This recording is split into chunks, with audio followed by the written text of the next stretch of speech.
Hello bachelor bros, within 5 మినిట్స్లోనే పెరుగు పచ్చడి ఎలా చేసుకోవాలనేది ఈ వీడియోలో నేను చెప్తాను. మీరు కూడా ఒకసారి ట్రై చేయండి. ఫస్ట్ ఆఫ్ ఆల్ ఒక కడాయిలోకి 3 స్పూన్స్ ఆయిల్ వేసుకొని జీలకర్ర ఆవాలు వేసి వేగిన తర్వాత ఆల్రెడీ కట్ చేసి పెట్టుకున్న ఆనియన్, పచ్చిమిర్చి, కరివేపాకు వేసి బాగా వేగించుకోవాలి.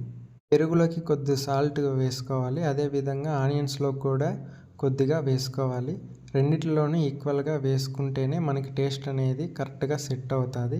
ఆనియన్స్లో వేసిన ఆనియన్స్కి మాత్రమే వస్తుంది, పెరుగులోకి వేసిన పెరుగు మాత్రమే టేస్ట్ అనేది వస్తుంది. అదే రెండిట్లోనూ వేస్తే ఈక్వల్గా అనేది టేస్ట్ అనేది మనకి. కొద్దిగా పసుపు వేసి 5 సెకండ్స్ వేగిన తర్వాత కొత్తిమీర వేసి 2 సెకండ్స్ వేగిన తర్వాత ఆల్రెడీ పక్కన పెట్టుకున్న పెరుగు వేసి మిక్స్ చేసేస్తాము. స్టవ్ అనేది ఆఫ్ చేసి ఒక బౌల్లోకి వేసుకుంటాము. అంతే, సింపుల్. ఈ పెరుగు పచ్చడి అనేది వెజిటేబుల్ రైస్లోకి సెట్ అవుతుంది. టమోటా రైసు, లెమన్ రైసు, బిర్యానీలోకి మంచి కాంబినేషను. మీరు కూడా ఒకసారి ట్రై చేయండి.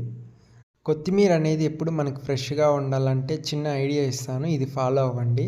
ఖాళీ వాటర్ బాటిల్ హాఫ్ కట్ చేసి దాంట్లో వాటర్ ఫిల్ చేసి వేర్లతో కూడి ఉన్న కొత్తిమీరని ఈ వాటర్లో మనము పెట్టుకుంటే అట్లీస్ట్ 3-4 డేస్ అనేది నిలువ అనేది ఉంటుంది.